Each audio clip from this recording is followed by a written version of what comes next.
Welcome. This video examines the most common LAN technology used today, Ethernet. Since its inception in the 1970s, Ethernet has evolved to meet the increased demand for high-speed LANs of today. The continued popularity of Ethernet is due to its simplicity, reliability, and low cost of installation and upgrade. Ethernet has responsibility at the lower two layers of the OSI model, the data link and physical layers. At the physical layer, Ethernet involves signals and bit streams that travel on the media between communication devices, playing a key role in connecting all end devices that operate on a local area network. Ethernet divides the data link layer into two sublayers, logical link control and media access control. At this layer, Ethernet is only implemented on the MAC sublayer. Let's review the functions of the logical link control sublayer. The LLC's primary responsibility is to communicate with the upper levels of the OSI stack by handling the communications between software and hardware. The LLC sublayer takes network layer packets from layer 3, identifies the protocol, and then encapsulates the packet with control information, thus creating a layer 2 frame, and sends it to the MAC sublayer. An important feature of the LLC sublayer is that it is implemented in software and thus independent of physical equipment, increasing Ethernet's capability to be compatible with many different types of media. After the LLC processes a frame, it sends that frame to the lower data link sublayer called the Media Access Control sublayer. This sublayer has two primary responsibilities: getting data on and off the media and data encapsulation.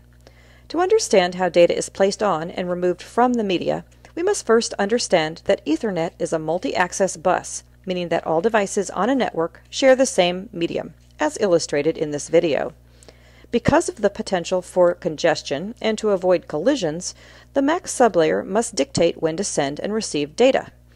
Ethernet uses a method called Carrier Sense Multiple Access with Collision Detection, or CCNA to do this.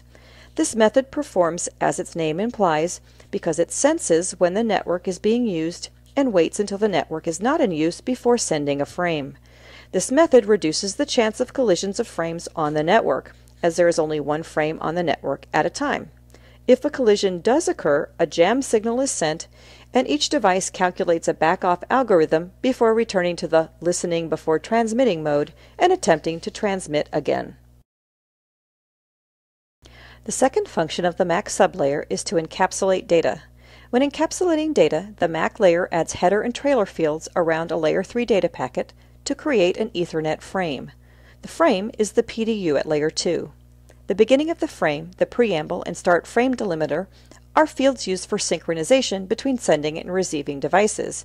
Essentially, the first 8 bytes of this frame is used to alert the receiving devices that data is following.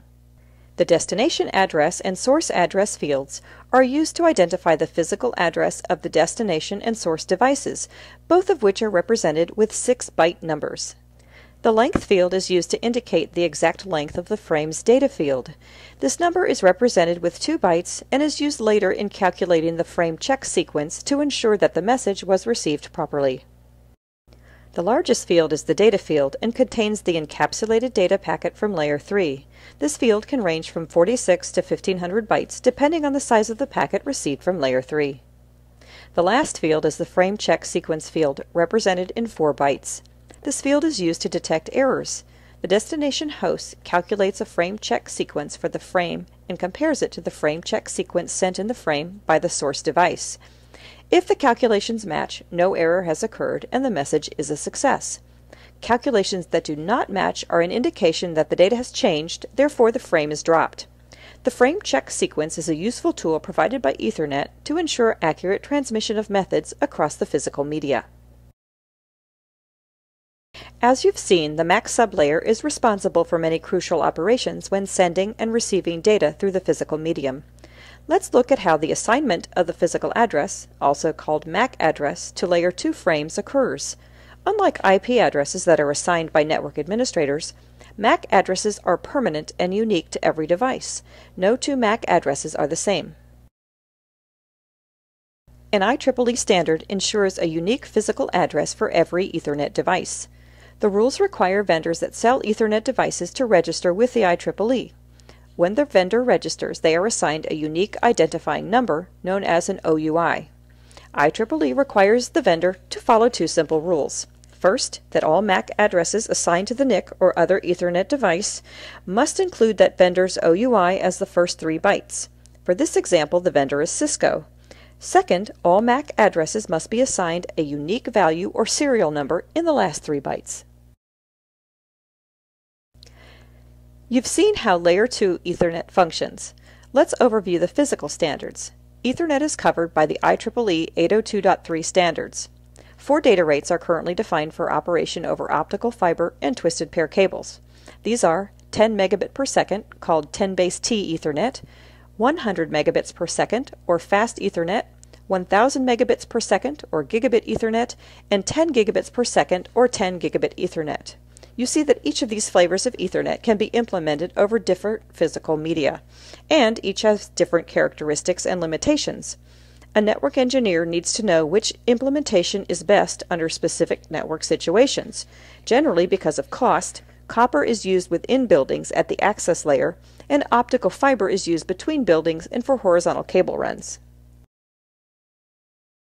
Clearly, since Ethernet is the most popular LAN protocol in use today, a network engineer needs to understand the functions of the Ethernet protocol at the data link and physical layers of the OSI model. Practice setting up Ethernet LANs so you can improve your Layer 2 and Layer 1 troubleshooting skills.